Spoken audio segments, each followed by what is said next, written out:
panel de estadísticas express durante una pandemia, experiencias y conciliaciones. Nos van a acompañar los panelistas, la doctora Mónica Balsarini, profesora en estadística y biometría, directora de la maestría en estadística aplicada de la Universidad Nacional de Córdoba, Argentina, e investigadora principal del CONICET. Ananta Bandiguala, integrante de la División de Bioestadística de la Universidad de Minnesota, Estados Unidos. Matías Martínez, profesor de la Facultad de Ciencias Químicas y Farmacéuticas del Departamento de Oncología Clínica y Básica de la Universidad de Chile. Y el doctor Shinrad Bandiguala, director de Estadística del Instituto de Investigación en Salud Poblacional de la Universidad McMaster en Canadá. Bueno, los invitamos a que nos cuenten sus experiencias respecto a cómo esta pandemia afectó la organización y adaptación de los equipos e investigaciones que venían realizando, y el rol que debe cumplir el estadístico en estos contextos de urgencia e incertidumbre. Bueno, invitamos a Mónica. Bueno. Comparte la pantalla. Gracias. Para escucharla. ¿Ahí se ve, María Inés? Perfecto. Bueno, muy bien. Pantalla. Bueno, buenas tardes a todos y todas. La verdad que para mis colegas del panel, como para mí, es un gran gusto estar aquí, compartir con ustedes este ocaso del Coloquio Argentino de Estadística, esta última tarde, quiero decir, y agradecerle a la Sociedad Argentina de Estadística por la invitación y el espacio brindado para este conversatorio. Así que, bueno, muchas gracias a todos los organizadores también, a Martín Zaino en particular, que siempre estuvo dispuesto a colaborar con la organización. Vamos, para abrir el panel, quería contarles sobre la experiencia que desde la maestría en Estadística Aplicada de la UNC vivimos en estos meses de pandemia. Bueno, como ya bien conocido por todos, a pesar de que la pandemia se declaró, la enfermedad causada por el coronavirus se declaró como pandemia en marzo del 2020, para esta semana, para este día en el que comenzó el coloquio de estadística, ya había más de 43 millones de personas infectadas mundialmente y 1.170.000 personas fallecidas. Por supuesto, Mónica, cifras alarmantes. ¿Sí? Discúlpame un segundo. Acércate un poquito más el micrófono. Bueno. Cólgatelo más cerca, a ver si... ¿Ahí se escucha bien? Perfecto. Bueno, muy bien. Gracias, Martín. En esta pandemia, aparte del coronavirus, los datos están siendo grandes protagonistas. Autoridades de oficinas nacionales de estadística reconocieron el rol de las estadísticas en la elaboración de políticas públicas y en la reactivación económica post-pandemia. Por eso desde la universidad, desde una carrera de posgrado, como esta maestría en estadística, nos preguntamos cómo colaborar. Y comenzamos el trayecto hacia un trabajo interdisciplinario, porque en la provincia de Córdoba se puso en marcha el Centro de Operaciones de Emergencia, COE, que tiene como función recopilar, analizar y gestionar información y acciones relacionadas con el COVID-19. Si entran a la web y ponen COE Córdoba, van a encontrar esta frase, que dice que es un centro integrador de datos, de todo lo que llega a través de las distintas instituciones.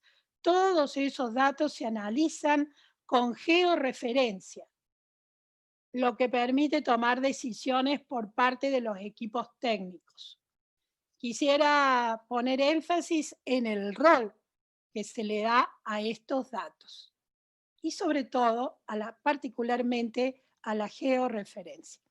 Esta foto, que está en la web, me hace recordar al primer día en el que fui a ofrecer la colaboración de la maestría. Esto era por fines de marzo, y me encontré con un gran salón lleno de pantallas, monitores y muchos mapas, muchos mapas. Estos mapas estaban comandados por personas del ejército. Había distintos actores participando y me sorprendió un poco también que estuviese el ejército manejando esta información. Pero bueno, estaban ahí para ayudarnos, por supuesto, y estos datos eran el núcleo de las decisiones de los equipos técnicos. Esta es la sala de nuestra maestría en estadística. Ahí reunimos un colectivo de docentes, estudiantes y egresados que se sumaron para integrarse en este trabajo interdisciplinario con el COE. Nos pasaron una base de datos ya a fines de marzo. Estábamos con los datos del Sistema de Información de Salud de Argentina, con CISA, los primeros datos de Córdoba que había para ese entonces. Y comenzamos a revisar los datos para ofrecer, como bien dijo recién Clive, algún otro tipo de estadística distinta a las estadísticas oficiales que ya comenzaban a circular. ¿Qué refinamiento estadístico podíamos hacer desde una carrera de posgrado? ¿Qué encontramos? Datos observacionales, por supuesto, resultantes de pruebas no aleatorias, eran bases de datos de casos que se habían presentado por síntomas y de contactos cercanos de esas personas. Por tanto, rápidamente nos dimos cuenta de que existían sus registros y al abrir la base de datos nos encontramos con varios errores, como siempre en cualquier base de datos, con varios errores de carga, fundamentalmente las coordenadas espaciales, o sea, la posición del dato, esa con la cual se hacían tantos mapas, había puntos que estaban en el medio del océano y además había puntos que estaban en un lugar potable, posible, de Córdoba, pero cuando averiguamos cómo esos datos conformaban la base, descubrimos que eran los datos del DNI o del documento de identidad que iba a georreferenciar y que no siempre las personas estaban en el domicilio que tenían en el DNI. Buscamos ayuda con una maestría en geografía de la Universidad de Córdoba para poder depurar estos datos georreferenciados y lo logramos después de unos 3, 4 días. Hicimos estadísticas descriptivas como para comenzar a ver qué tenían. Las llevamos de nuevo a la reunión del COE y obviamente las estadísticas ya estaban obsoletas. Los datos cambian muy rápido. Cambiaban y cambian muy rápido.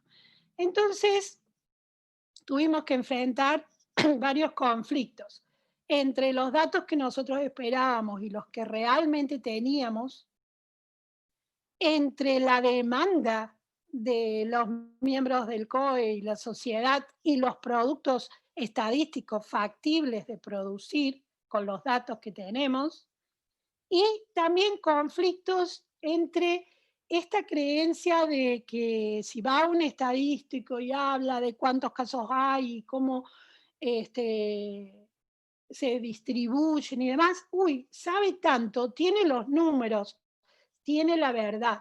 ¿Y cómo respondemos a la pregunta, qué acciones tomar? O sea, esa distancia tan grande que hay entre producir estadísticas y tener que decidir acciones que ustedes saben se debieran decidir en estos equipos interdisciplinarios y se confunde el rol del estadístico en esa emergencia, ¿no? Ahora les quería traer esta frase de Lynn Villard, que en un artículo sobre el rol de la estadística y los estadísticos, que dice que ninguna ciencia comenzó antes que el hombre dominó los conceptos y el arte de contar, de medir y de ponderar. Así, en nuestro país como en todos, nuestra sociedad como en todas otras del mundo, se comenzó a contar el número de casos reportados, confirmados, muertos, recuperados, cuidados intensivos, respuestas a tratamiento, contar, contar y contar. La sociedad entiende el número y el número pareciera que brinda credibilidad a la noticia. Lo que es menos intuitivo es la ponderación, porque las comparaciones se comenzaron a realizar sin tener en cuenta que esos recuentos no eran directamente comparables. Es mucho menos intuitivo pensar en tasas e incrementos de contagio.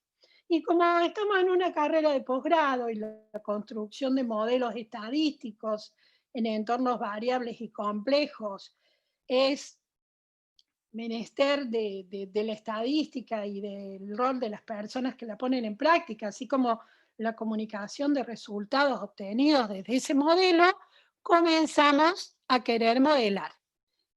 Y eso como también para aportar herramientas distintas a las que se podían obtener de los datos epidemiológicos oficiales. Y bueno, comenzamos a estimar tasas relacionadas a los contagios. Ahí la profesora Pilar Díaz estuvo siempre monitoreando, siguiendo el famoso RO. Y también hicimos mapas de riesgo de enfermedad por área. Para que la información sirviese para la acción, nos habían pedido que el área tenía que ser pequeña. Trabajamos con radios censales en la ciudad de Córdoba y con fracciones censales en la provincia. Al principio, en el primer mes, segundo mes y hasta el tercer mes, la evolución fue lenta en Córdoba y había muchísimas áreas con ceros. Entonces teníamos como una sobreabundancia de cero, tuvimos que usar algunos modelos generalizados un poco más complicados, así como para un proceso Poisson inflado en cero, para estimar, ¿no es cierto?, el valor esperado de contagios por áreas, y lo hicimos en un marco de estos modernos, bayesianos, de modelos jerárquicos para datos espaciales, poniendo efectos aleatorios de sitio y suponiendo la existencia de una estructuración espacial, una malla que permitiese predecir otras variables latentes relacionadas con la correlación espacial. Y así obtuvimos mapas. El desafío grande, estos eran mapas de riesgo relativo, tanto en Córdoba, capital, como este mapa es medio viejo, se ve interesante que hay áreas de mayor riesgo y otras de menos. En ese momento servía para el ejército cercar, saber dónde había que restringir el movimiento. Pero hoy ya estos mapas, hablar de mapas de riesgo ya no tiene tanta importancia, porque hoy estamos todos muy coloraditos, muy poca variabilidad. El gran desafío acá fue comunicar a las personas que este mapa no era lo mismo que el otro mapa que miraban por las grandes pantallas, que este no era un mapa de casos, que era un mapa que se alimentaba de los casos, que incorporaba covariables sociodemográficas, tamaños de poblaciones y condiciones sociales, y que además consideraba la posible autocorrelación espacial para tener una predicción probabilística del riesgo relativo de contagio en cada uno de esas áreas. Y bueno, obviamente esto no había tiempo para explicar estas cosas. Y yo sentía que que todos los mapas se veían de la misma forma, ¿no? Sin embargo, bueno, nos pedían estos mapas. Así que lo que quería decir es que en estos contextos de emergencia que que generó esta pandemia, y podrían generar otras que no estamos exentos, lamentablemente, existen grandes desafíos estadísticos, porque la sociedad nos pregunta, vos sos estadístico, tenés un modelo estadístico, ¿cuándo llegaremos al pico? ¿Cuándo podremos volver a cierta normalidad en nuestras vidas? Y nosotros sabemos que estamos muy lejos de poder responder estas preguntas. Hay medidas políticas cambiantes que impactan todo este modelo, ¿no? Y todas estas relaciones. Hay crecimiento exponencial de casos e incluso presión sobre los datos para calibrar el estado real de la pandemia. Todo esto complica las predicciones estadísticas. Así que es un poco, estresa a las personas que hacen estadística. Eh, para mirarle el lado positivo, quería decir que este tipo de colaboración de la universidad a la gestión política eh, deja aprendizajes, tanto de acción como de comunicación, de resultados. Nos hace ver la necesidad de adaptarnos a un trabajo veloz, más veloz tal vez al que estamos acostumbrados. Acá, para que los datos no fuesen desactualizados, si la reunión del COE era eran todos los jueves, lo esperábamos hasta los últimos datos del miércoles para tener las estadísticas y los mapas. Entonces había que trabajar rápido. Por lo tanto, hay que mejorar los sistemas, no solo de datos, sino también de análisis, para generar información más oportuna en tiempo.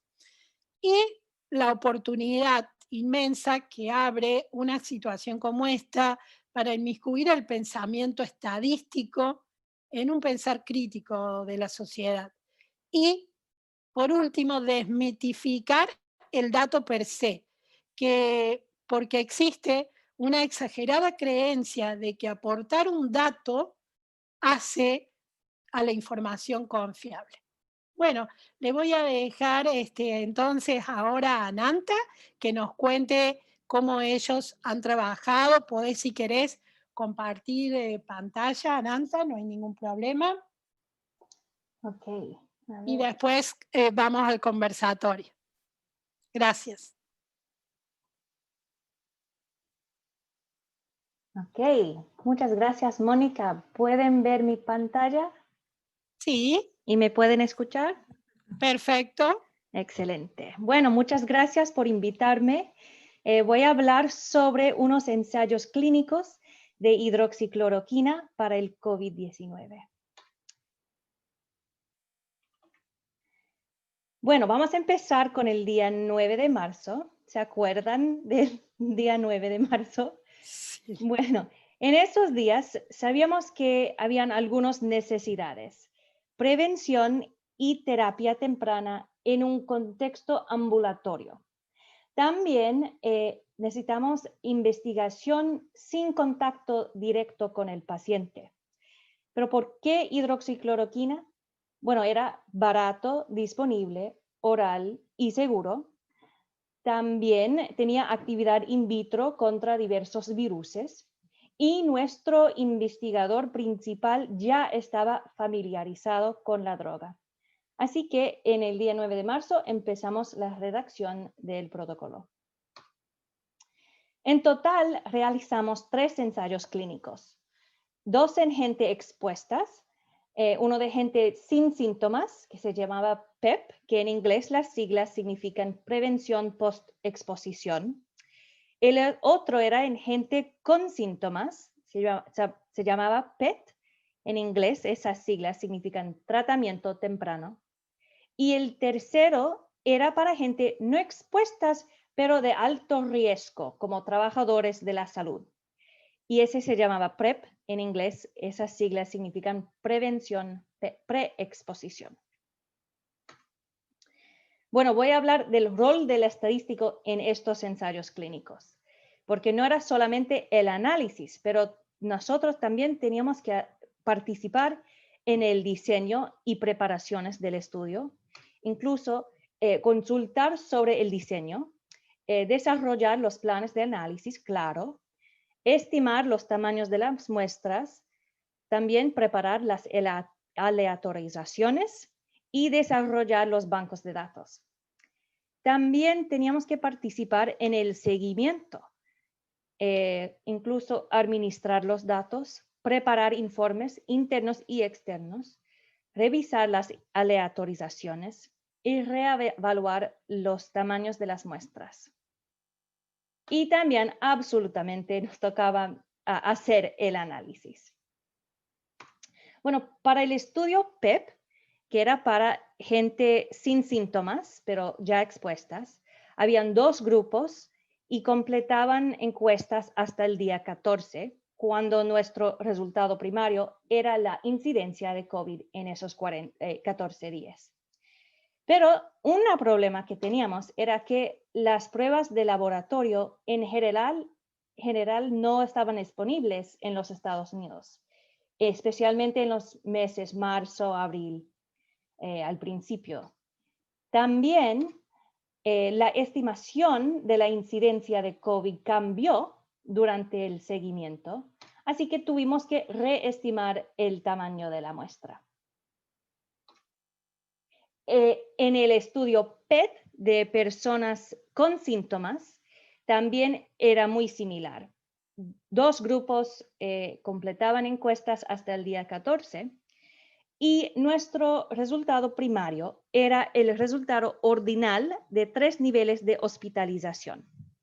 Pero en este caso, el problema era que las tasas de hospitalización fue sustancialmente menor de lo que supusimos. Así que tuvimos que cambiar el resultado al cambio de la gravedad en general de los síntomas. Al principio de diseñar el estudio casi no coleccionamos las síntomas, pero al final era muy importante. Así que también teníamos que reestimar el tamaño de la muestra y pueden ver que los estadísticos tuvimos que quedarnos enfocados durante todo el ensayo clínico. En el estudio PrEP de gente no expuestas, pero de alto riesgo, habían 3 grupos, 2 de hidroxicloroquina y 1 de placebo. Esta gente completaban encuestas por 12 semanas y el resultado primario era el tiempo de supervivencia libre de COVID-19. Otra vez, había el problema de que las pruebas de laboratorio generalmente no estaban disponibles, incluso para los trabajadores de la salud. En estos 3 estudios pueden ver que teníamos desafíos de diseño y la situación necesitaba consideraciones dinámicas. También teníamos desafíos de reclutamiento. El reclutamiento varió subiendo y bajando según información de la FDA, de plataformas sociales y de consideraciones políticas en los Estados Unidos. También, para estos ensayos clínicos, nos tocó a nuestro equipo de estadísticos de también diseñar el sistema de recolección de datos. Para esto usábamos REDCap. Así, todo se hizo por Internet, el reclutamiento, el consentimiento y también el llenado de la información. Lo diseñamos para que todo estaba automatizado. Entonces, con las encuestas basadas en Internet, el rol de la estadística era de confiar en los datos. Otro desafío era que personas en PEP sin síntomas al principio, si desarrollaron síntomas, entonces lo cambiamos al estudio PET para el análisis. Y Eso no van a poder leer esto, pero pueden ver que el diagrama de Consort de PET fue muy complicado por esto. Y nos tocó a las estadísticas hacer esto también. Bueno, al final encontramos con estos 3 ensayos clínicos que el hidroxicloroquina no ayuda para el COVID-19. Nuestros 3 estudios ya han sido publicados y pueden ver acá que nosotros, estadísticas, somos coautores entre los primeros. Todo este trabajo fue reconocido. Y aquí les presento los plazos de estos ensayos clínicos. El estadístico tiene que trabajar urgentemente en diseñar múltiples estudios. El PEP en azul lo empezamos dentro de 1 semana. El PET en verde lo empezamos dentro de 2 semanas. Y tan pronto que empezamos el seguimiento de esos estudios, tuvimos que preparar el PREP en lila, que también lo empezamos dentro de 2 semanas. Normalmente, ensayos clínicos como estos pueden tomar años, pero tuvimos que hacer todo esto rápidamente. E hicimos todo desde la comienza hasta la publicación en como 5 meses. Y también hicimos todo este trabajo desde la casa. Fue un trabajo de todo el equipo. Aquí puedes ver nuestro equipo de 3 estadísticos en amarillo. Y quiero decir gracias a mi equipo y también gracias a ustedes.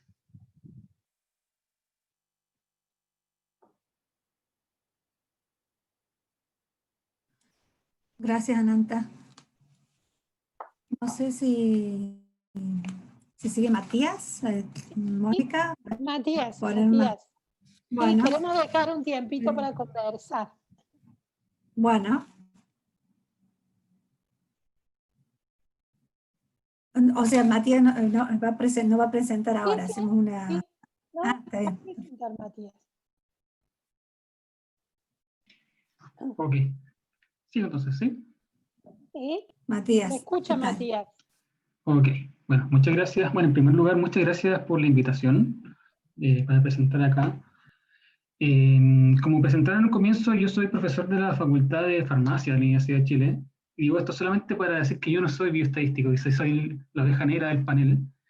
Pero tengo sí una fuerte formación en estadística con el profesor Bandiguara también presente en el panel. Y lo que les voy a contar es más que nada la experiencia que tuvimos nosotros como laboratorio de investigación transformándonos en laboratorio de diagnóstico de COVID. Y asociado a esto también una investigación que estamos desarrollando en este tipo de pacientes. Nuestro laboratorio, un laboratorio, como les comentaba, de investigación, que somos especialistas en farmacogenética y farmacogenómica, que también somos miembros de distintas sociedades desde que comenzó la pandemia, aproximadamente en abril, mayo, comenzamos a cambiar todas nuestras labores hacia el diagnóstico de COVID, dado que es casualmente la misma técnica que nosotros utilizamos en nuestros análisis genéticos. Por lo tanto, pasamos de estar trabajando así con nuestra bata blanca clásica de un científico a disfrazarnos prácticamente de astronautas para trabajar con el virus.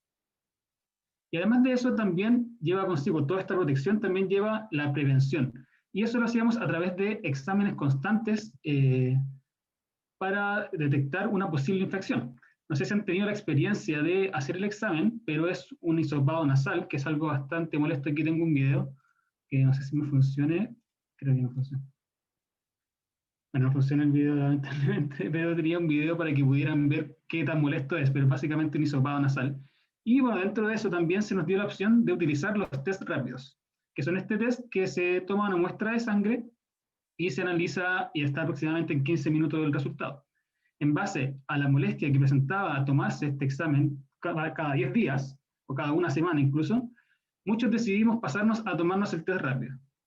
Sin embargo, tuvimos, en un momento salió la curiosidad de tomarle muestras a personas que ya habían tenido la infección, que habían salido positivos por la PCR, y aparecían negativos en el test rápido. Incluso personas sintomáticas aparecían negativos en el test rápido. Entonces nos causó curiosidad y quisimos ir a ver la información de esto y descubrimos que el test salió al mercado sin reportar ni sensibilidad ni especificidad. por lo tanto no sabíamos si funcionaba o no. Así que bueno, finalmente tuvimos que volver a cambiarnos a la PCR para hacer estos exámenes preventivos.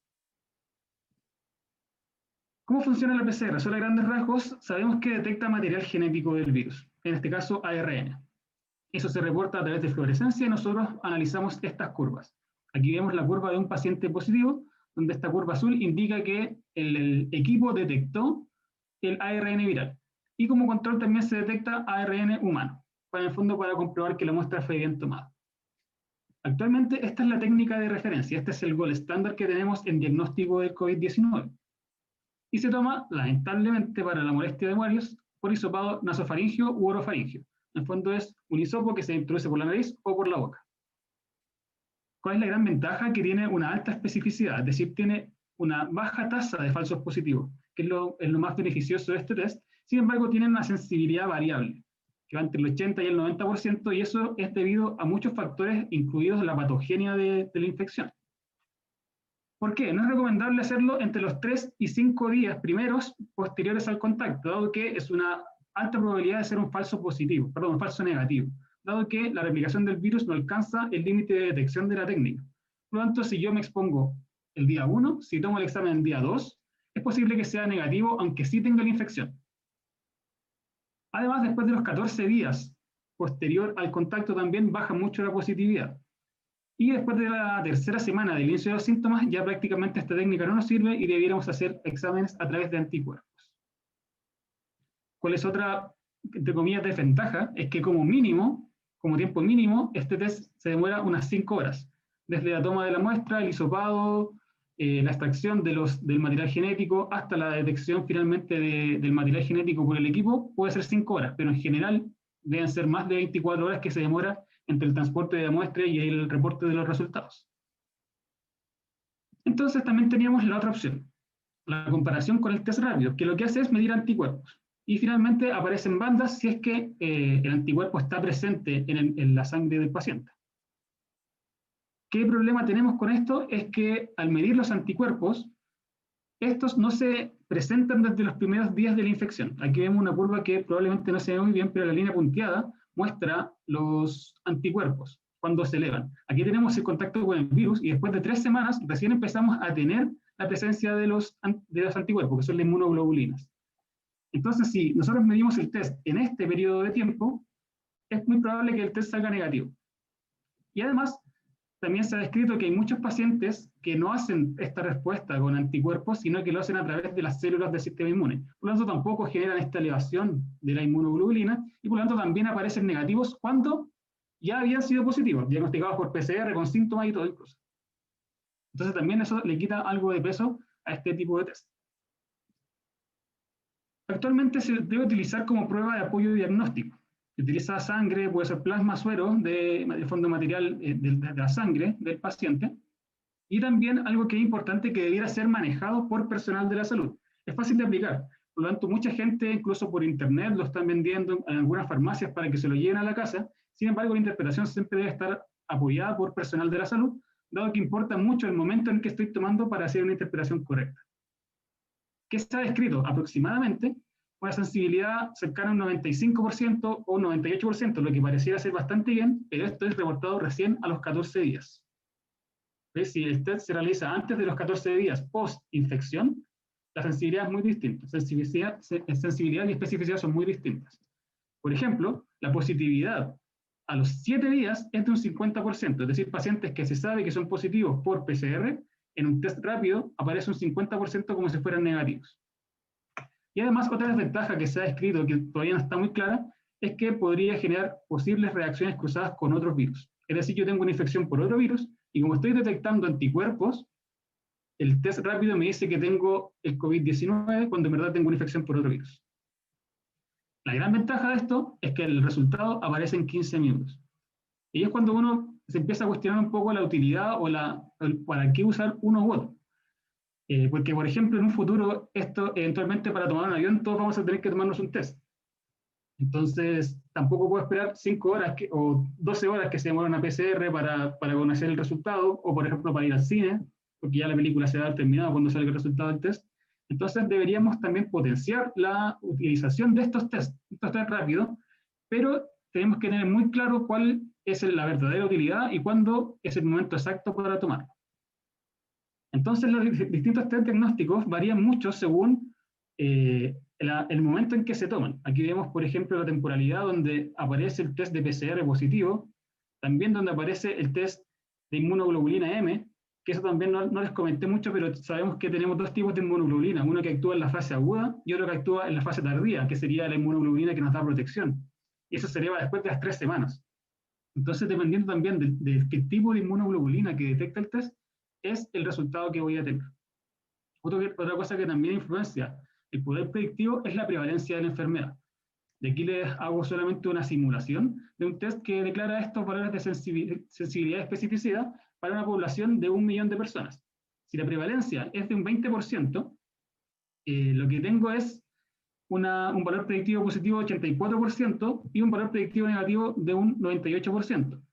Sin embargo, si bajo la prevalencia, lo que hace es aumentar los falsos positivos, por lo tanto, lo que hace es que el valor predictivo positivo disminuya considerablemente un 53%. Por lo tanto, si utilizamos este test cuando la enfermedad está bastante bien controlada, es de menos utilidad, dado que el valor predictivo positivo que me entrega es muy bajo. Para ventaja nuestra también, se están desarrollando algunos tests que ya tienen 100% de especificidad y que además se basan por otro tipo de técnica, que es una técnica molecular que se llama CRISPR. La gran ventaja de esto es que detecta material genético, por lo tanto podría servir en el mismo marco temporal que la PCR, pero sus resultados aparecen a los 20 minutos. Entonces, esto todavía no está en comercialización, está todavía en fase preclínica, pero ya a futuro vamos a poder contar con algunos test rápidos que puedan ser útiles en la primera fase de la enfermedad, para que puedan detectar más fácilmente y de forma rápida. La segunda parte que les quería mostrar, que voy a ser un poco más breve, es respecto al pronóstico de los pacientes COVID y cómo también podemos hacerlo, cómo se está haciendo actualmente en clínica, que no es lo mejor que tenemos. Existen distintas herramientas para predecir mortalidad o malos resultados en pacientes hospitalizados. Dentro de ellos tengo varios scores que están disponibles actualmente, pero en pacientes con COVID-19 no se comportan tan bien como deberían. Aquí, por ejemplo, les muestro los resultados de sensibilidad, especificidad, etc. Y para los pacientes en que fueron validados generalmente neumonias bacterianas, tienen una mucho mejor performance de lo que se ha dado. Eso crea la necesidad de generar test que sean específicos para esta enfermedad. Actualmente ya se han generado 3. Hay 3 que están publicados. Lamentablemente son los 3 creados en pacientes chinos.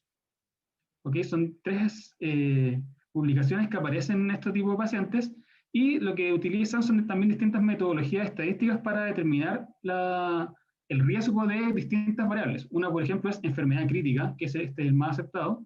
Otros para la progresión de enfermedad, que fue una variable difícil de medir también, o está un poco confusa, y otro que está hecho para medir mortalidad.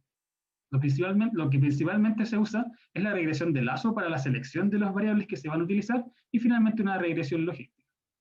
Este score que es el primero que les muestro, fue el primero que salió y es el más grande, tiene 1.500 pacientes y fue validado en 700 pacientes, todos chinos. Actualmente también tenemos en proceso un proyecto latinoamericano en pacientes COVID, que es el proyecto PROGNO COVID-19. ¿Quiénes participan de este estudio? Que es un estudio que tiene base en Chile también. Son varios centros de Santiago, del sur de Chile, del centro sur, y también distintos países de Latinoamérica, dentro de Argentina y Guatemala, que son los más activos, y además contamos con el apoyo de distintos investigadores internacionales. ¿Cuál es el objetivo de este proyecto? Crear un score de uso clínico similar a los que ya les había mostrado, pero que sea específico para pacientes COVID-19 y que además sea validado y creado en pacientes latinoamericanos, que siempre es una de las desventajas que tenemos nosotros porque toda la investigación se realiza o en Europa o en Estados Unidos o Canadá, en Norteamérica. Que también es importante que vamos a incluir en este score es el componente genético. Dado que también tenemos un componente genético como Latinoamérica y también como dentro de cada uno de los países, tenemos una variabilidad genética que puede ser distinta a los países de Europa o incluso en Norteamérica. Finalmente lo que queremos crear es un listado de puntaje de factores para que finalmente nos aporten al pronóstico. Como pronóstico queremos detectar un mal desempeño clínico definido como un paciente que tenga que estar más de 10 días en ventilación mecánica invasiva, pacientes que necesiten maniobras avanzadas de ventilación mecánica, como el que le mostraba la imagen de un comienzo, un paciente que está acostado sobre su abdomen para recibir ventilación mecánica, pacientes que hagan falla orgánica múltiple, fibrosis pulmonar aguda o que finalmente mueran. ¿Qué estamos buscando hacer? Tener un tamaño de muestra de alrededor de 1000 pacientes para generar una cohorte de descubrimiento, para posteriormente también validarla en una cohorte idealmente similar. Muchas gracias.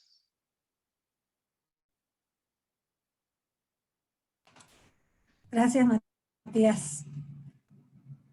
Escuchamos a... Cerramos con Kant su presentación y después abrimos una discusión, María Inés. Sí, perfecto.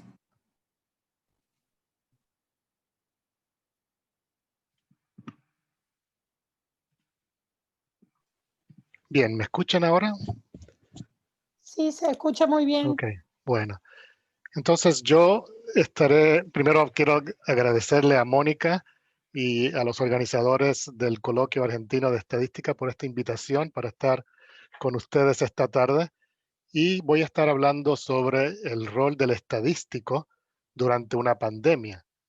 Una de las cosas que Mónica mencionó al comienzo es que las autoridades reconocieron el rol de las estadísticas, pero lo que yo creo que no han reconocido muy bien es el rol del estadístico durante esta pandemia. Muy bien. Los roles usuales del estadístico son los que todos conocemos, el de diseñar los estudios, ejecutar los estudios, analizar los estudios y divulgar los resultados. Ananta estuvo hablando sobre los aspectos de diseñar estudios. Normalmente, muchas veces los estadísticos no nos ofrecen ese rol, sino que nos ofrecen el rol de analizar los estudios nada más, lamentablemente. Pero en muchas ocasiones tenemos la oportunidad de diseñar y luego analizar. Lo de ejecutar los estudios, usualmente no estamos involucrados en ellos, pero sí estamos interesados en que se ejecuten bien y vigilamos la calidad e integridad de los datos. Pero muchas personas no usualmente ven el rol del estadístico en la divulgación de los resultados, y yo voy a estar hablando sobre cómo ha cambiado el rol del estadístico de estos roles usuales durante esta pandemia. Entonces, durante la pandemia del SARS-CoV-2, lo que ha cambiado realmente son los marcos de trabajo. Los marcos de trabajo han sido dinámicos, de urgencia, bajo desconocimiento y ansiedad. Los resultados que todos queremos es que la información que se obtenga sea atinada, confiable, correcta y rápido, y que sea todo eso. A veces se pueden hacer algunas de estas cosas, pero querer hacerlo todo es a veces una tarea imposible. En el SARS-CoV-2, durante este virus, el estadístico, como ya les mencioné, nos tocó diseñar estudios en un marco de desconocimiento casi total, porque primero se desconocía a quiénes incluir en la muestra, a qué grupos etarios enfocarnos. Eran solamente la gente de mayor edad, los sexos, grupos étnicos en particular, quiénes eran los grupos más vulnerables. Hay que estudiar a todo el mundo. ¿Qué tal los niños jóvenes, por ejemplo? Se desconocía quiénes sufrían ciertas severidades, quién permanecía asintomático, quién desarrollaba síntomas leves, quiénes progresaban a desarrollar síntomas graves y luego a las secuelas más terribles, como tener que estar hospitalizados, intubados, teniendo secuelas después de haberse recuperado, secuelas malas cardiovasculares, renales y gente que fallece. Se desconocía también qué factores medir. Estamos midiendo quién es susceptible, que medimos factores que quizás estén relacionados con la transmisión, medimos factores que estén relacionados con su distribución geográfica, como lo que Mónica estaba mencionando, medimos factores relacionados con la progresión clínica o lo que estén asociados con el resultado final. Se desconocía.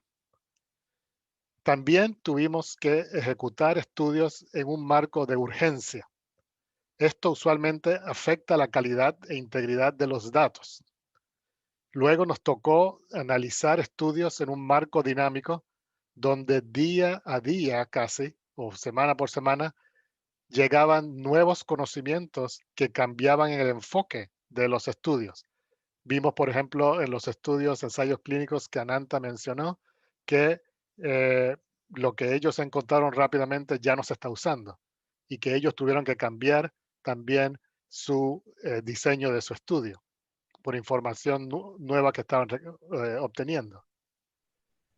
Luego nos toca divulgar los resultados en un marco de ansiedad. ¿Ansiedad por quién? Ansiedad por el público. Porque el público siempre ha querido lo que yo llamo certezas. Cuando uno le dice a la gente, mire, hay un 90% de probabilidad de que llueva, la gente entiende eso como un 100%. Y si no llueve, la gente dice, estos meteorólogos no saben nada porque no llovió. Cuando realmente le dijeron, mira, hay un 10% de probabilidad de que no va a llover. Entonces la gente no entiende las incertidumbres, el público quiere certezas, pero también quieren información cuantitativa de riesgos a un público que le teme a los números y que es primordialmente estadísticamente analfabeto. Entonces, queríamos también que comunicar recomendaciones sobre comportamientos saludables, personales y colectivos a un público al cual se le ha mentido muchas veces o que ha sido sujeto a propaganda política y comercial, y no es solamente una pandemia, es una infodemia que tenemos que enfrentarnos. Entonces, todos estos marcos han hecho que sea un desafío la comunicación. ¿Cuáles son estos desafíos para el estadístico? Primero, que los datos que estamos tratando de comunicar son usualmente recolectados por agencias gubernamentales o autoridades de los sistemas de salud, pero estos son recolectados sin fines de investigación. Entonces, claro, obviamente no hay muestreo, es la población o el grupo. A veces hay muestreo, pero no es un muestreo probabilístico. Y la calidad y rigor de los datos a veces es cuestionable. Esto es cuando siempre hemos criticado los análisis que son basados en análisis secundarios de datos. Los indicadores que a veces que se estaban utilizando son indicadores inapropiados. Los numeradores y denominadores, y yo voy a estar dando algunos ejemplos. Usualmente no se comunica la incertidumbre. Lo que las autoridades, agencias gubernamentales comunican son números, pero tampoco dan incertidumbre alrededor de esos estimados. Por lo tanto, esto hace difícil ir de los datos a lo que yo llamo información y de la información poder sacar conocimiento que luego dé lugar a cambios en el comportamiento. Veamos algunos desafíos en los datos. Primero, nosotros pensamos que, mire, lo más fácil es medir cuánta gente muere, porque eso se registra en todos los lugares. Sí y no, no todo el mundo tiene buenos registros de mortalidad, pero aún en los sitios donde pensamos que hay buenos registros de mortalidad, el número de defunciones oficiales debido al COVID es subestimado. Hay un artículo fantástico en The Economist donde ellos ven lo que se llama el exceso de mortalidad y lo ven en diferentes países donde mientras ven acá lo más oscurito es donde, por ejemplo, en la Ciudad de México se subestimó en gran cantidad el número de muertes por COVID. Pero en países hasta como en Suecia, en Francia, Holanda, donde tienen buenos sistemas de recolección de mortalidad, también tienen esa situación importante. ¿Cómo se calcula esto? El número de defunciones oficiales versus el número de muertes en exceso es que primero se ven los promedios históricos que han habido, se ven las muertes atribuidas a COVID-19 y luego se estima cuántos es la diferencia que es debida a estas muertes en exceso, ¿ya? Y vemos, por ejemplo, que en Latinoamérica En la Ciudad de México hubo una subestimación enorme. Ecuador bien también. En Perú sigue altísimo. En algunos lugares como en Brasil, en Río de Janeiro o en Chile hubo algo, pero se ha controlado la subestimación. Entonces, uno de ellos es que algo tan fácil que uno piensa como la mortalidad no es difícil, digo, no es fácil de obtener. Pero yo me quiero concentrar en cómo se comunican los riesgos. Por ejemplo, y les voy a usar de ejemplo, la ciudad de Hamilton, en Ontario, en Canadá, que es una ciudad de 500,000 de personas, donde hasta la fecha andamos cerca de 1,500 casos, lo cual parece que es muy poco relativo, pero todo es relativo a otros lugares. Las autoridades siempre están hablando sobre aplanar la curva, pero las curvas que presentan son estas curvas. Y esta es una curva que no se puede aplanar. El número de casos acumulados no se aplana porque nunca baja. Entonces es problemático que están comunicando, dando cosas que realmente no ayudan al público a entender lo que se quiere hacer. También están presentando la curva que sí se puede aplanar, que es el número de casos diarios por fecha.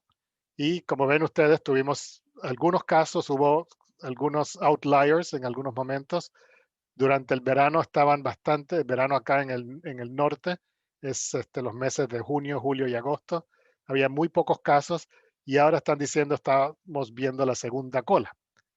El problema con presentar el número de casos positivos en un día es ¿cuál?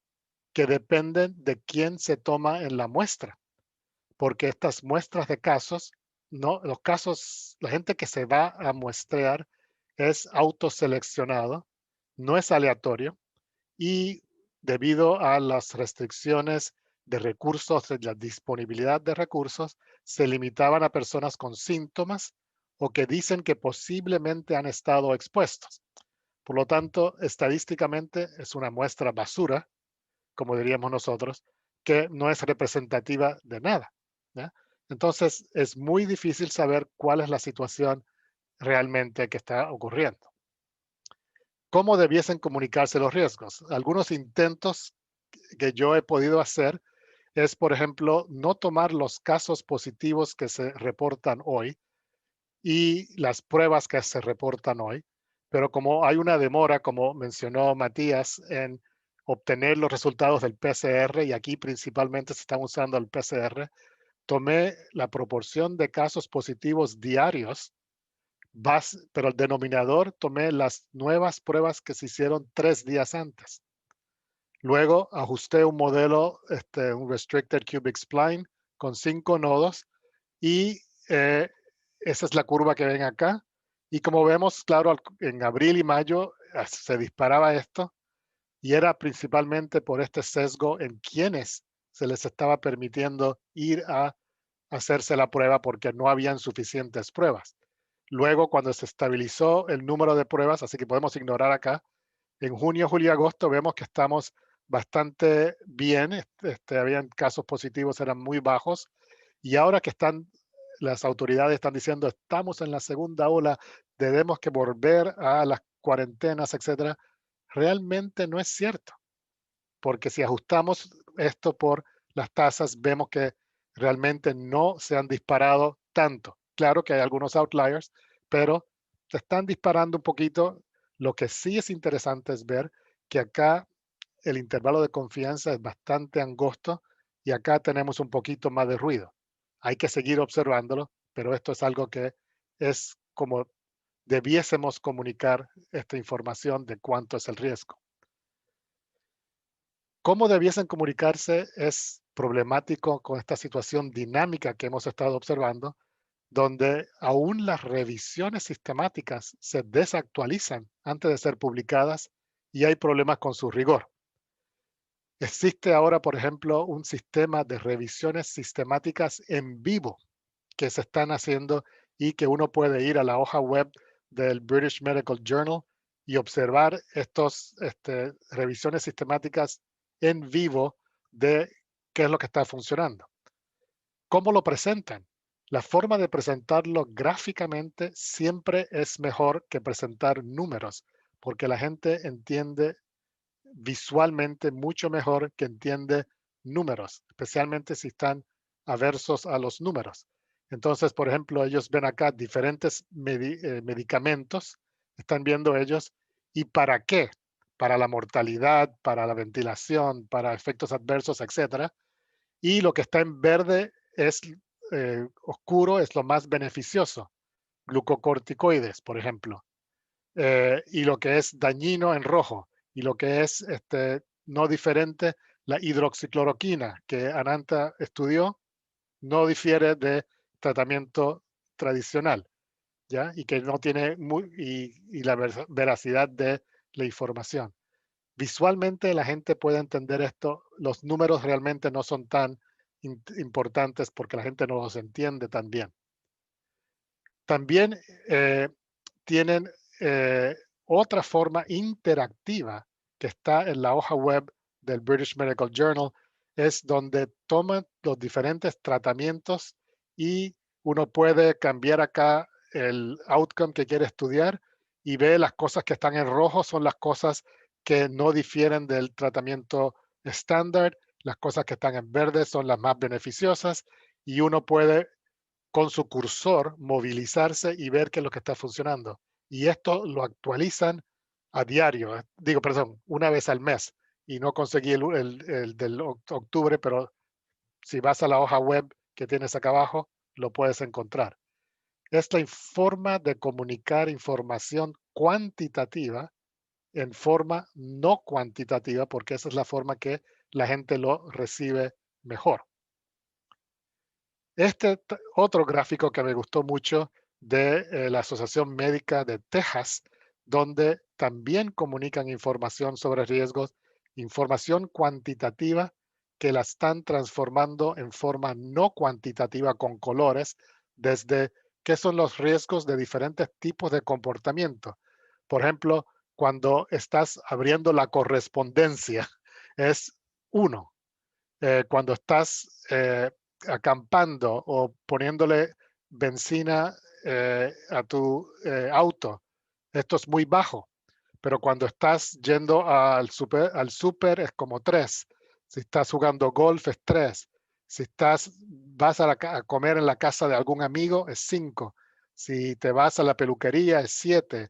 Si vas a comer fuera en un buffet o vas al gimnasio es 8. Si vas a un bar es 9. Y esta es la forma de comunicar esta información para que el público vea las acciones que normalmente hace y los riesgos, ¿son altos o no? El problema es que estos riesgos también son dinámicos y van cambiando a la medida que la situación vaya cambiando. Entonces hay que tomar eso en cuenta. Otro gráfico que se puede hacer es tomando número de casos según etapas de la cuarentena y de reapertura para ver si esto tiene algún sentido. Esto es de nuevo tomando los datos de Hamilton.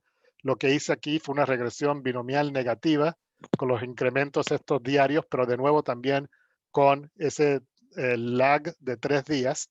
Y vemos que en la etapa 1, que es la etapa cuando estamos saliéndonos de la cuarentena en mayo, la etapa 2 es la etapa donde se permitían más y más actividades y la etapa 3 es casi todo abierto. Nosotros en abril estábamos en cuarentena, en mayo estábamos en fase 1, pero vemos que las tasas realmente estaban aumentando. ¿Y por qué? Porque la decisión de ir a la etapa 1 fue una decisión de las autoridades a nivel provincial y no todos los lugares habían podido bajar las tasas y nosotros seguíamos con tasas relativamente altas. En el verano teníamos las tasas bajas y estábamos bien y ahora en el fin del verano, en agosto, septiembre, cuando la gente ya está cansada de estar sin poder socialmente juntarse con amigos, empezaron a tener más actividades sociales, se empezó a disparar la cosa un poco, hubo algunos outliers, hay bastante variabilidad, y ahora están bajando relativamente bien. Entonces, esto te indica que la gente pone atención a las cosas porque empiezan a bajar las tasas eventualmente. Así que estamos en la segunda ola o no estamos en la segunda ola, realmente no se sabe. Entonces, para finalizar, lo que quiero decir es cuál es la respuesta estadística ante una pandemia. ¿Cómo debe ser el rol del estadístico? Hay que usar indicadores apropiados, obviamente. Hay que explicar el mensaje detrás de los indicadores. No es solamente dar el indicador porque la gente no lo entiende. Hay que dar un mensaje, una recomendación. Y hay que reconocer y mencionar la incertidumbre. No sé por qué jamás se dan intervalos de confianza. Deberían.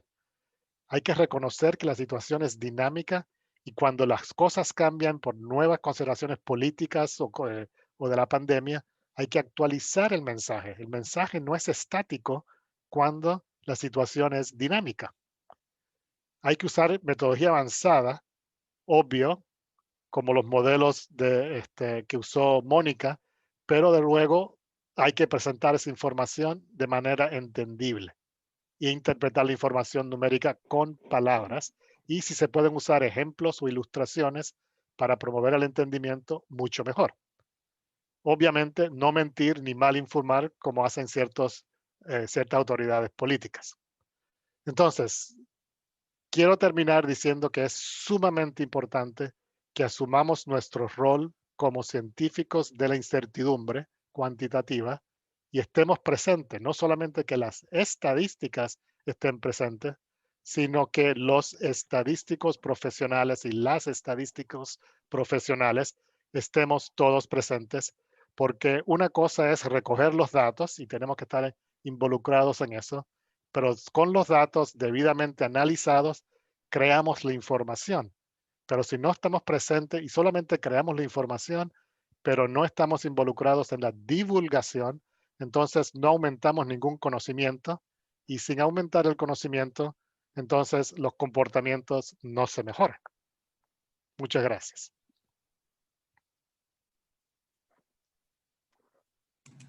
Gracias, colegas. Muchas gracias por armar el panel, colaborar con armar este panel. Y bueno, quedamos, tenemos unos minutitos para conversar y contestar preguntas o escuchar comentarios. Había una pregunta para Ananta y después me gustaría a lo mejor que Matías haga un resumen de lo que contestó en el chat que ya ha estado interactuando. Bueno, primero empiezo con la pregunta para Ananta, que si podrías describir brevemente la forma de reclutamiento de la muestra por internet. Sí, gracias por su pregunta. Bueno, primero creamos nuestro propio hoja web. Ananta, es una pregunta perdón que no te dije, de Claudia Molinari. No sé si está por ahí Claudia, pero bueno. Gracias a Claudia. Bueno, creamos nuestro propio hoja web con el enlace al formulario de reclutamiento, pero usábamos plataformas sociales.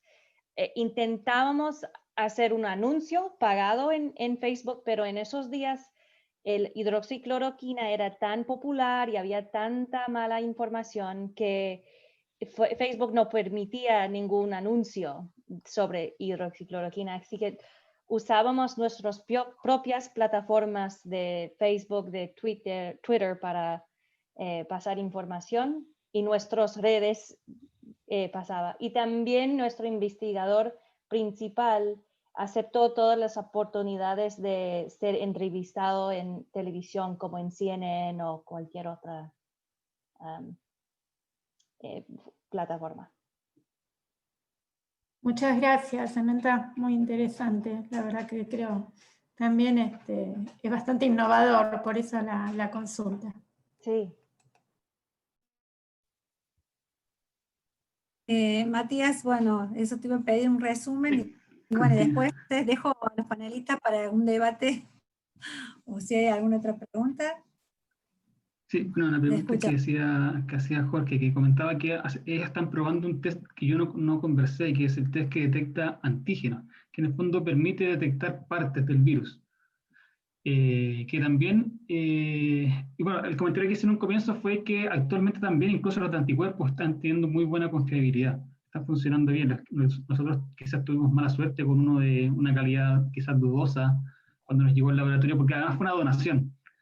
Entonces, pero sí, tienen una buena performance, y lo que comentaba es que han detectado mayor tasa de reacción cruzada, dado que muchos de estos test no declaran cuál es el antígeno, cuál es la parte que están detectando, y eso podría ser común para otros virus también. Pues hay que tener cuidado con un poco eso de que ha aumentado el falso positivo. La ventaja es que ahora hay pocos virus dando vuelta excepto el SARS-CoV-2, por lo tanto, en la práctica no es tan visible esa reacción cruzada. Pero en un futuro, cuando ya se normalice un poco la microbiología, podría haber una mayor tasa de esta reacción cruzada con otros virus.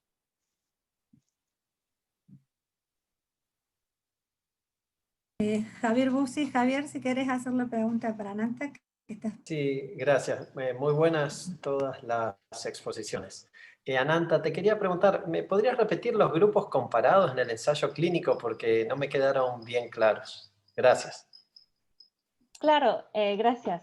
Habían los 3 ensayos clínicos. Uno era de gente ya expuestas, pero sin síntomas, y comparamos un grupo de hidroxicloroquina de, creo que era 800 miligramos, contra placebo. El otro de gente ya expuestas con síntomas era lo mismo, de 800 miligramos de hidroxicloroquina a placebo. Y esos dos eran por 5 días, 800 cada día por 5 días. Y el tercero era de gente ya no expuestas, pero de alto riesgo, y habían 3 grupos. Uno de hidroxicloroquina una vez por semana por 12 semanas. El otro grupo de dos veces por semana por 12 semanas. Y el tercero era placebo, que la mitad era placebo una vez por semana y la otra era 2 veces por semana. Gracias. Lo que puedo comentar es, no sé si, como los artículos ya están publicados, si les interesa, se pueden enviar los PDFs, no sé. Sí, sí. Sí, se pueden compartir, ya. Gracias, sí. Sí, buenísimo. Gracias. Kant, quería hacer una pregunta o un comentario a todos los, no solo a los expositores, sino también a toda la audiencia. En muchas otras áreas, no en esta, la inteligencia artificial está produciendo rápidos resultados, ¿no? En análisis, por ejemplo, de textos, y bueno, ustedes ya saben, en varias áreas. ¿Les parece que yo en esta área no veo, o sea, lo veo retrasado a esa intervención? Y no sé si podría ser que esto se deba a la complejidad de los estudios observacionales. Los estudios experimentales y las pruebas de tratamiento son claramente necesarias y hay muchísimo conocimiento, mucho para diseñar, para el diseño y para el análisis que nos fortalece. Pero para los estudios observacionales hay bastante menos conocimiento estadístico teórico, y en algunas áreas viene avanzando rápidamente otros elementos de la ciencia de datos, como por ejemplo la inteligencia artificial. No sé si han visto algo en esta área de estudios observacionales para la pandemia, y si debiéramos esperar o no, o los problemas de muestreo podrían ser complicados para este tipo de algoritmos basados en datos, pero no tan arraigados en los muestreos. Sí, es una pregunta bastante abierta. nosotros hemos estado usando inteligencia artificial, ¿cómo es? Machine learning, aprendizaje de las máquinas, Sí, en estudios observacionales. Así que, pero son estudios observacionales donde nosotros recogimos la información en muestras, ¿ya? Entonces, una cosa es empezar con datos en los cuales confiamos, en muestras probabilísticas que nosotros diseñamos, y otra es en datos secundarios, en muestras no probabilísticas, porque es la basura que entra, es la basura que sale, no importa cuán bien ha sido analizada. Así que ese es yo creo que el problema principal no es que sean estudios observacionales, sino que sean estudios donde los datos quizás no tengan el rigor necesario y que las muestras tampoco sean representativas o estén sesgadas en alguna forma. claro. Sí, sí, el muestreo es fundamental. Sí. La diferenciación de la población y la muestra es un concepto fundamental para darle valor a estos estudios. Muy bien, Hay una gracias, Canto. pregunta que está en el chat que hace la doctora Adriana D'Amelio. Sí. Quiere saber los equipos de investigación de cada expositor, con cuántas personas cuenta y quiénes los sostienen. Entonces, les puedo contar, yo puedo empezar y decirle, mire, yo acá estoy en un equipo de investigación enorme, donde es un centro de investigación que tiene 60 clínicos y tenemos 32, 33 estadísticos que los apoyan en sus estudios, y que los estudios están bien financiados por diferentes agencias gubernamentales y sacan excelentes trabajos. Ahora, eso es el centro de investigación donde estoy. El trabajo de análisis de los datos de COVID es algo que lo hice yo personalmente sin apoyo de ningún otro equipo. Fui yo solo recogiendo información día a día desde marzo 16, porque lo que publica la ciudad de Hamilton es datos acumulados de muertes, hospitalizaciones y casos positivos y pruebas hechas, y nada más. Y yo fui recogiendo todos los días lo que se ha hecho y los entré yo mismo y los analicé yo mismo.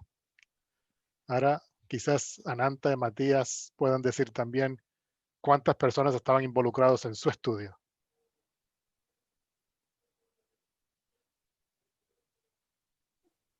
Gracias. Bueno, en nuestro equipo hay como 15 personas en la Universidad de Minnesota, 3 estadísticos y el resto son médicos.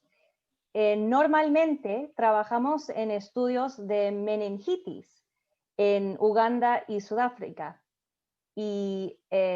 Pero cuando empezó el COVID, paramos todos esos estudios. O sea que la vida en Uganda paró y nuestras colegas en Uganda ni siquiera podían llegar al clínico.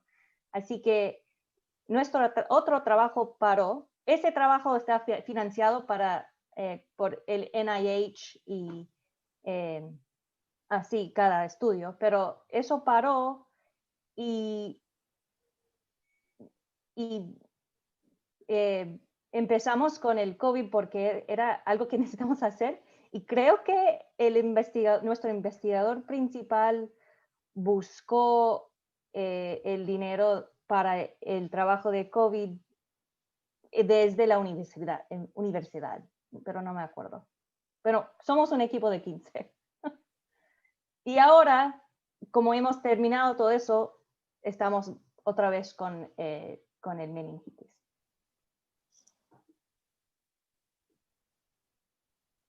En nuestro caso, el equipo central de la Universidad de Chile somos 5 personas, que somos todos de la ciencia más bien translacional básica, clínica, pero tenemos un equipo también bastante grande de clínicos, de farmacéuticos clínicos, médicos también, que son los que nos aportan con la recolección de la información, con la recolección de las muestras en los pacientes hospitalizados, que yo creo que somos alrededor de 30 en total a lo largo de Chile, y también tenemos algunos colaboradores, como había comentado, en Guatemala y Argentina, que son los más activos. Y este proyecto, el del score predictivo que estamos ejecutando ahora ya, fue a raíz de un fondo concursable de Chile, de la ANID, de la Agencia Nacional de Investigación y Desarrollo, pero son alrededor de $12.000, como para llevarlo una, no sé cuánto serán pesos argentinos, pero $12.000 más o menos, bueno, y que básicamente nos gastamos todo haciendo análisis genético. Y también conseguimos un pequeño apoyo del NIH, también del NCI, para ser parte de los análisis genéticos allá, que en el fondo nos va a ayudar a abordar gran parte de la carga económica del proyecto. Y el resto es todo trabajo de los clínicos, sacando información, transformando las fichas. No les mostré una foto, pero de una ficha de un paciente que son 4 carpetas, un paciente que estuvo en la UCI. Llevar todo eso de ficha de papel a base de datos es también un trabajo bastante complejo. Y en eso tenemos también, bueno, que nos comenté, varios estudiantes que están desde... Eso es nuestro apoyo para traspasar datos de mano de letra de doctor, como es letra de médico, a datos para poder analizar a futuro. Y el laboratorio de diagnóstico se sustenta en base a aportes del Ministerio de Salud. Adriana, y yo agregarte de que la maestría, más que investigación, lo que quisimos ofrecer fue un servicio, o sea, una ayuda, una colaboración. Entonces nos organizamos más o menos como 10 docentes de la maestría que no estábamos acostumbrados a trabajar juntos, no somos un equipo de investigación, pero sí nos conocemos y nos organizamos con mucha voluntad para ofrecer este servicio, y también se sumaron un número igual de estudiantes que estaban en ese momento. Llegamos a escribir porque la Nación en abril abrió propuestas para financiamiento de investigación. Hicimos un intento, escribimos un proyecto que nos dijeron que estaba muy bien, que estaba de alta calidad científica, pero dado que en la Nación se habían subsidiado, creo que un número bastante bajo de proyectos, con los presupuestos que había, no recibimos subsidio económico, lo hicimos todo. En realidad no lo comenzamos por eso, pero tampoco tuvimos éxito en la consecución de un subsidio. Y sí, lo hicimos por voluntad como carrera y como las personas que integran esta carrera, de colaborar. Así que, como decía Kant, es un momento como para tratar de estar para ayudar a pensar, estar para ayudar en lo que podamos. Cristina hace una pregunta. Dice que yo diferencié el estadístico y su papel central. Y me pregunta, ¿cómo te parece que se logra ese lugar imprescindible para la toma de decisiones? Yo te agrego algo en la pregunta, Canta, antes que contestes. Yo estoy un poco amargada como estadística, porque en Argentina ha habido mucha crítica al registro de datos y algunas cuestiones dudosas de olvidarse de registrar 3.000 muertos, por ejemplo, pero ha habido una cuestión mediática de los epidemiólogos tremenda, que hablaban sobre tratamientos y demás todo el día. Los estadísticos en Argentina, que es lo único que yo conozco, yo creo que no hemos logrado la visibilidad y la importancia en los grupos de trabajo. A mí, yo admiro a todo el equipo que Mónica está hablando de Córdoba, pero no todas las provincias lo han logrado, y toda nuestra vida económica depende de personas que yo creo que no son estadísticos, que deciden que abramos, cerremos, vamos al club, vamos acá, y eso, la pregunta es, ¿cómo lograr que el estadístico tenga ese lugar que me parece que no lo estamos logrando? Sí, no, yo creo que es una situación muy difícil, no es único, yo creo que para Argentina, es en todo el mundo, el rol del estadístico y cómo es apreciado, reconocido o no. Y en cierta forma, ¿cómo es no sé, la culpabilidad es de ambos, en el sentido de que muchas veces el estadístico no ha comunicado apropiadamente su posible contribución a cualquier problema que se está llevando a cabo. Por ejemplo, si fuese en ciencias económicas o en ciencias agrícolas o en ciencias de la salud o en cualquier ciencia o en ciencias sociales como en psicología, etc. La contribución del estadístico tradicionalmente ha sido el de analizar los datos y dar un número y punto, y no de enfrentarse a interpretar los resultados. Una cosa es divulgar los resultados y otra cosa es interpretar los resultados, porque para interpretarlo requiere que uno conozca de la ciencia en la cual está trabajando. Entonces el estadístico necesita conocer suficiente de sociología o conocer suficiente de economía o conocer suficiente de medicina para poder conversar e interpretar los resultados apropiadamente. Y es muy fácil, si uno no conoce eso, de esconderse detrás del número o la fórmula, ¿ya? Entonces uno le da la fórmula y allá que interpreten ellos. Entonces, a nosotros desvincularnos de ese rol de interpretación de la información, de la creación del conocimiento, entonces ya perdemos visibilidad profesional y nos tratan como colegas que aportan el número o que hacen el cálculo. Entonces, parte de eso es el propio estadístico tiene que someterse a aprender algo nuevo, diferente, y de comunicarse en esa forma. Lo otro es la forma de comunicación. Y es que es de parte de ellos. Ellos no entienden el rol del estadístico y hoy en día cualquier persona puede hacer el cálculo. ¿Por qué? Porque el software está disponible relativamente barato para buenos softwares y para excelente software también como R, es gratis.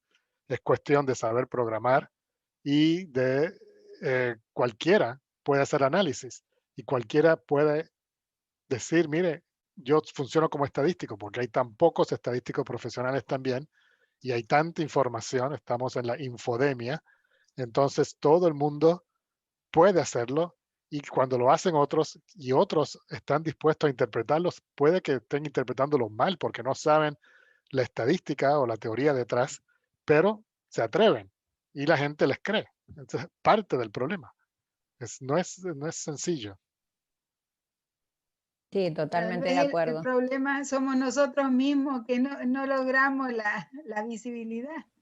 Claro, Es verdad, y uno es tiene verdad. que someterse. O sea, cuando yo tengo que dar una charla aquí sobre estadística, si mis ejemplos no son de enfermedades cardiovasculares y no sé los términos, hablar de, estamos estudiando el MACE, porque esto es lo que ustedes están viendo, y que si el MINS, que si tengo que usar las mismas siglas que ellos usan para que me entiendan.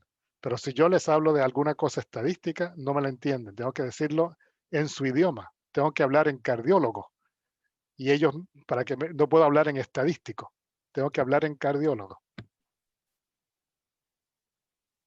¿Puedo hacer un pequeño aporte también? Sí. Yo estoy súper de acuerdo en todo lo que han dicho, porque yo no siendo estadístico, de formación básica, digamos, soy más de la salud, me toca de repente también hacer esta traducción, porque tengo como formación estadística, me toca hacer la traducción desde el estadístico a un clínico, porque entre ellos no se comunica, o sea, uno habla de números, y otro habla de latidos, de eventos, entonces claro, son lenguajes distintos, básicamente, y aquí en Chile pasa lo mismo, los estadísticos se ven muy poco, y los que se ven son los epidemiólogos, que son gente que entiende de números y que además entiende de salud. Entonces, finalmente uno dice, tú que conoces de esto, puedes, por favor, interpretarme esto, explicarme cómo funciona. Entonces, el estadístico, generalmente, como su explicación es más bien abstracta, como de números, cuestan, para uno que no tiene esa formación, cuesta entenderlo.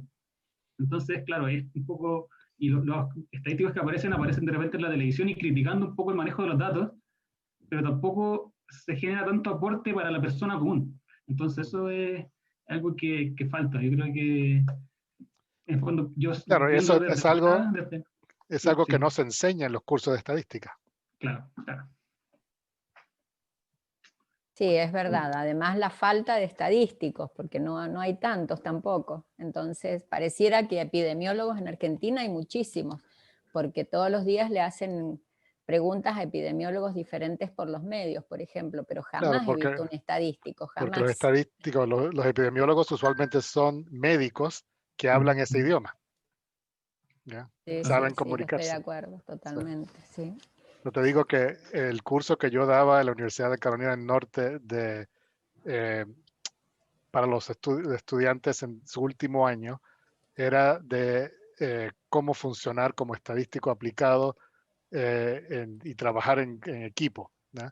Y el día que temían más los alumnos era el día en que yo traía un sombrero con papelitos adentro, y en los papelitos yo tenía un concepto estadístico y cada uno tenía que tomar un papelito y tenía al momento de pararse e ir a la pizarra y tenía 2 minutos para presentarlo, ese concepto, en forma que yo decía, su abuela pueda entenderlo si su abuela no es estadístico.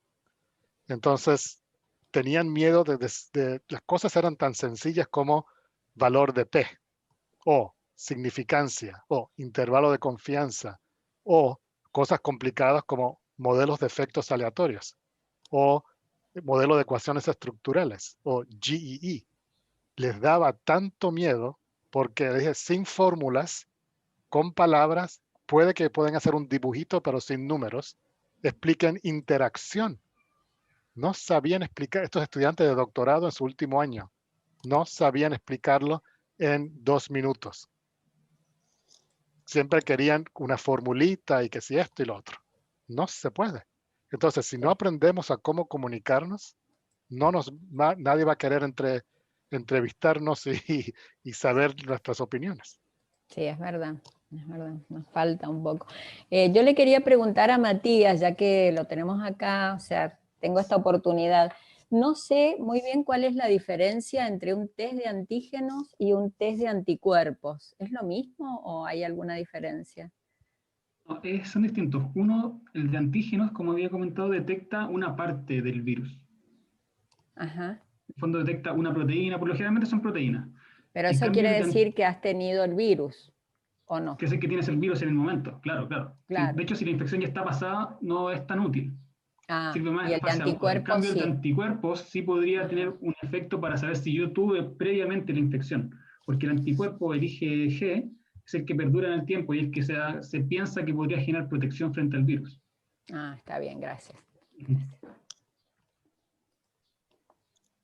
Bueno, muchas gracias. Estamos, creo, en hora de cerrar este buen congreso. Martín nos invita a quedarnos para una foto y la entrega de los premios del póster, el mejor póster. Así que bueno, muchas gracias a los participantes. Muchas gracias.